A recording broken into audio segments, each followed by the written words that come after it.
নমস্কার বন্ধুরা, মিনুর রান্নাঘরে আপনাদের স্বাগত। চলে এলাম নতুন আরেকটা রেসিপি নিয়ে। আজকের আমি কিছুটা পনির নিয়ে নিয়েছি। এই পনির দিয়ে একটা পনিরের ঝোল মতো করে আপনাদের দেখাবো। তার জন্যে কিছুটা পনির আমি কেটে নিয়েছি, আর সঙ্গে নিয়েছি কিছুটা সবজি। এখানে টমেটো, ক্যাপসিকাম আর এই কাঁচা পাকা লঙ্কা নিয়ে নিয়েছি। এছাড়া কিছুটা সিদ্ধ করা আলু আছে, আর নিয়েছি সামান্য কাজু আর কিশমিশ, আর এখানে কিছুটা টক দই নিয়ে নিয়েছি। এই সমস্ত উপকরণ দিয়ে আরও সামান্য কিছু লাগবে, সব দিয়ে একটা পনিরের ঝোল করে আপনাদের দেখাবো। তাহলে চলুন শুরু করি। একদম প্রথমে আমি পনিরের মধ্যে একটু নুন মাখিয়ে নিচ্ছি।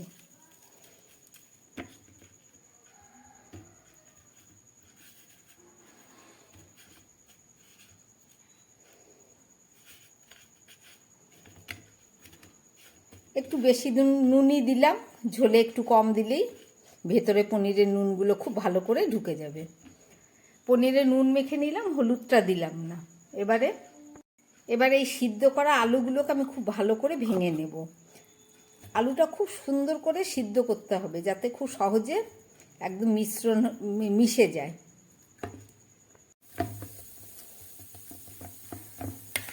আলুটাকে আমি একদম সিদ্ধ আলু মাখার মতো করে মেখে নিলাম। চলুন এবার রান্নাটা শুরু করব। পনিরের ঝোল বা স্যুপ তৈরি করার জন্য আমি একটা ফ্রাই প্যান বসিয়ে দিয়েছি। তার মধ্যে দিয়ে দিয়েছি 1 চামচ ঘি। এই তেলের মধ্যে আমি আরেকটু সাদা তেল মিশিয়ে নিচ্ছি।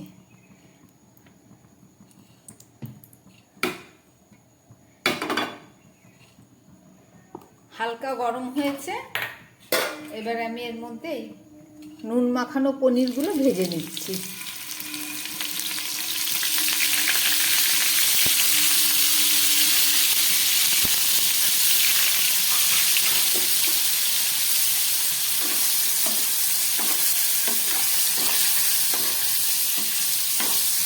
খুব কম ভাজবো পনিরটা। পনিরটা আমার ভাজা হয়ে গেছে, বেশি আর ভাজা করবো না।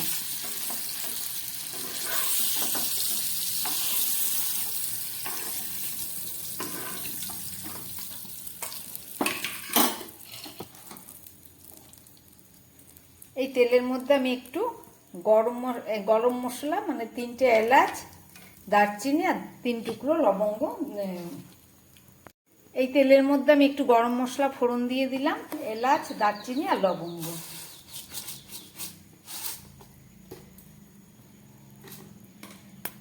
আর দিয়ে দিচ্ছি একটু সাদা জিরে, কেননা মশলা দেবো না, ওই জন্য ফোড়নে দিয়ে দিলাম। আর দিয়ে দিচ্ছি ক্যাপসিকাম আর টমেটো।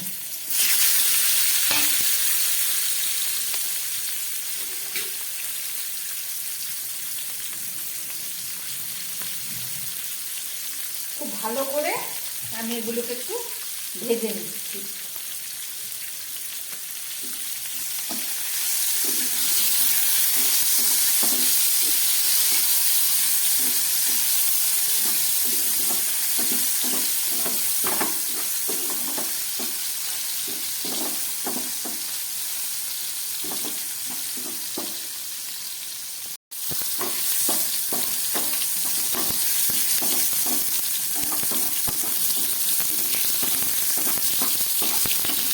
ভালো করে ভাজা হয়ে গেছে। এবার এই তেলের মধ্যে আমি এই সিদ্ধ করে রাখা আলুটাও দিয়ে দিচ্ছি।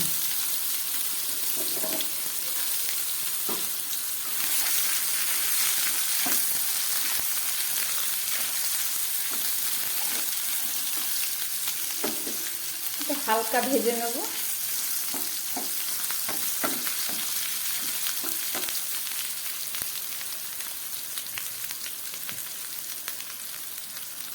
এবারে কাজু আর কিশমিশগুলো আমি দিয়ে দিচ্ছি।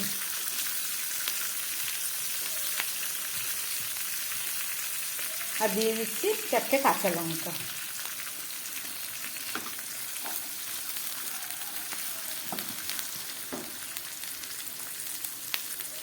দিয়ে দিচ্ছি পরিমাণ মতো নুন।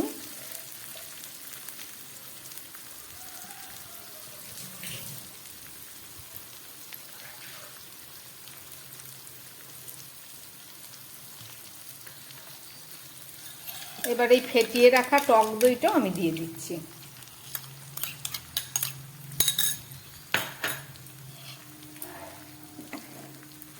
সব কিছু দেয়া হয়ে গেল। এবার আমি এটার মধ্যে পরিমাণ মতো জল দিয়ে দেবো।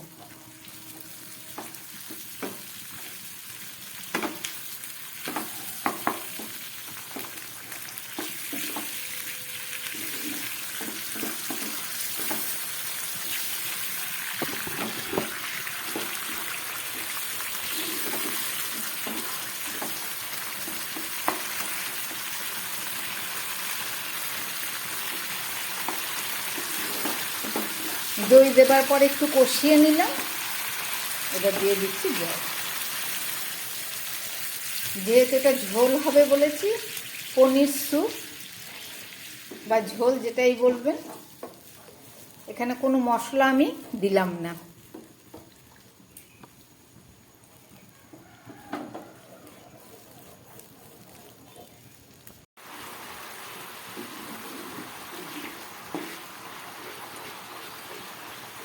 ঝোলটা একদম ফুটে উঠেছে। এবার আমি দিয়ে দিচ্ছি এর মধ্যে 1 বাটি মতো দুধ। এখানে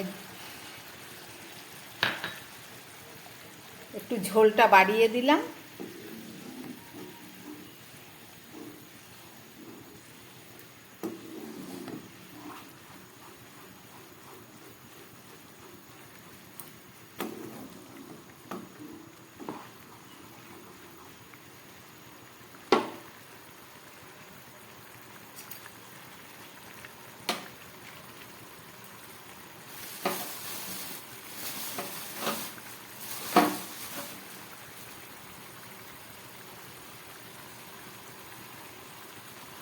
দিয়ে দিচ্ছি এখানে একটু চিনি, কারণ এখানে টক দই দেওয়া আছে, টমেটো দেওয়া আছে।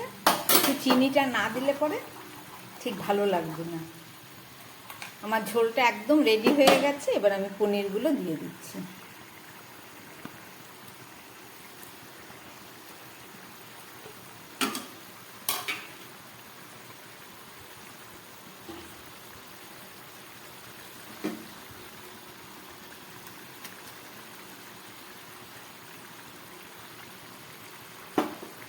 ঝোলটা একদম ফুটে উঠেছে। আমি গ্যাসটাকে একদম কম করে দিলাম, দিয়ে একটা ঢাকা দিয়ে দিচ্ছি। 3-4 মিনিট মতো ফুটুক, তারপরে ফেরত এসে দেখাচ্ছি। একদম গ্যাস কমিয়ে 4-5 মিনিট রান্না করছিলাম, ফেরত এলাম। লঙ্কাগুলো সব সিদ্ধ হয়ে গেছে, ক্যাপসিকাম, পনির।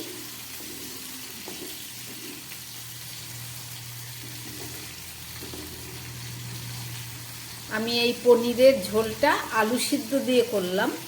অনেকে যারা একটু পাতলা স্যুপ খেতে পছন্দ করে, তারা একটু এই আলুর বদলে কর্নফ্লাওয়ার 2 চামচ মতো গুলে এই ক্যাপসিকাম, টমেটো, লঙ্কার সঙ্গে কষিয়ে স্যুপ করতে পারেন। রান্নাটা আমার একদম রেডি হয়ে গেছে। এবার একটু দেখতে সুন্দরের জন্য বা একটু ঝাল হবে, এর জন্য একটু ভাজা চিলি ফ্লেক্স আমি দিয়ে দিলাম উপরে। খুব সামান্যই দিলাম। চলুন, রান্নাটা শেষ হয়ে গেছে। আমি গ্যাসটা বন্ধ করে দিচ্ছি। বন্ধ করে 2 মিনিট ঢেকে রেখে ফেরত এসে দেখাচ্ছি।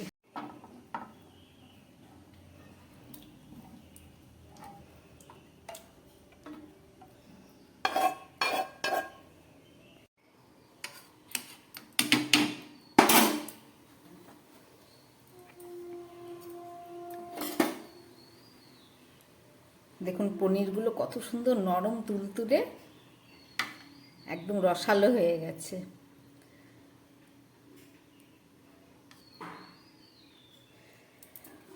রান্না করলাম পনিরের ঝোল বা স্যুপ।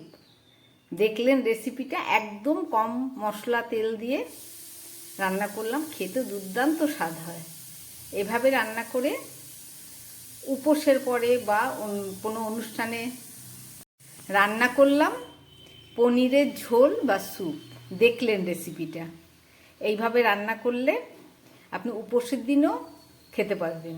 এছাড়া রুটি, পরোটা, লুচি, ভাত যা কিছুর সঙ্গে খাবেন, দারুণ স্বাদ। এভাবে বানিয়ে একবার আপনারা খেয়ে দেখবেন, আশা করি আপনাদের খুব ভালো লাগবে। আমার বানানো এই রেসিপি যদি ভালো লাগে তাহলে আমার চ্যানেলটাকে লাইক করবেন এবং সাবস্ক্রাইব করবেন। নমস্কার, সবাই সুস্থ থাকবেন, ভালো থাকবেন।